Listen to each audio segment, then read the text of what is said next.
Movements that get your arms overhead or that involve pulling things to the center line are great. If you're spending a lot of time in the car or behind the desk, your arms are in front of you and your hands are below your shoulders all the time.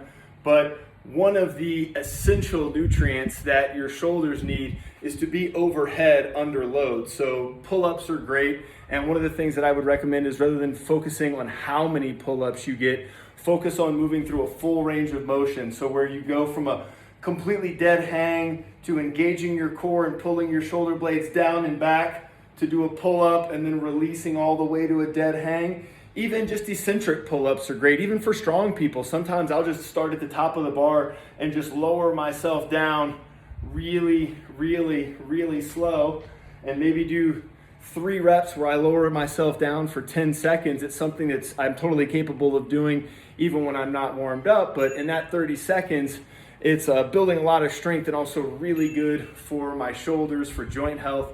And then once again, rowing, because the hands are out front so much and kind of this internal rotated position. If we can row things, it's great for all these postural muscles in the back, but if we're trying to extract the most benefit, then let's do it unilaterally. Let's pick up a weight. Let's not brace ourselves on anything so that the core has to work. And let's just pull this into the center line, and you could do 15 seconds one side, 15 seconds the other, and then switch back 15 seconds, switch back 15 seconds.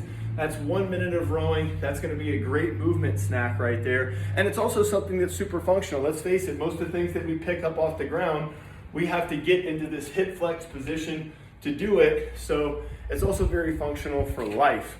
And then push-ups are another great one. But to extract the most benefit, while regular push-ups are great, and especially if you're trying to do some work to develop your chest and shoulders, and that's awesome, but there's some little ways that we can add combinations into other positions that will increase the benefits that we get from these movement snacks, so that we're not just getting like the strength or muscular development benefits and cardiometabolic benefits, but also the joint health and the movement benefits and the other benefits that we get from moving the body in various ways, the neurological ones, and even how it moves the lymphatic system, which is good for immune health. So rather than just doing a regular push-up, you can do a push-up that goes into a down dog and back. That's very simple.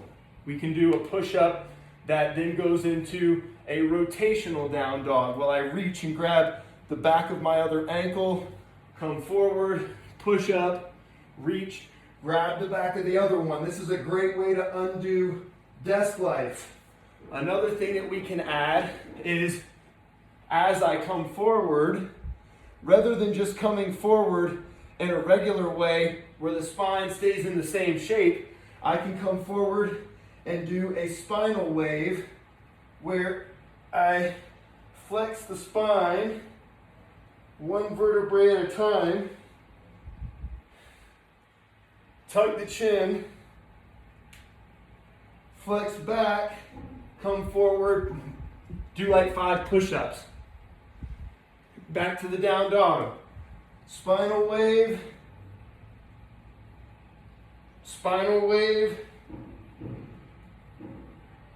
5 push-ups. And continue that for 1 minute.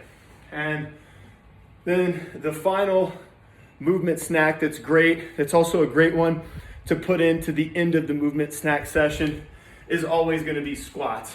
Squatting's always great. Just remember that we are not trying to do the deepest squat ever, because this is just a movement snack. So we're working well within our ranges of motion. And one of the things I like to do is to mix in some hip flex work, some hip flexion work with squats. So 1, 2, squat, 1, 2, squat. Or one of these that you guys have probably seen is these 2 pumps where you squat into a burpee, 1, 2, 1, 2, back to a squat, stand, repeat.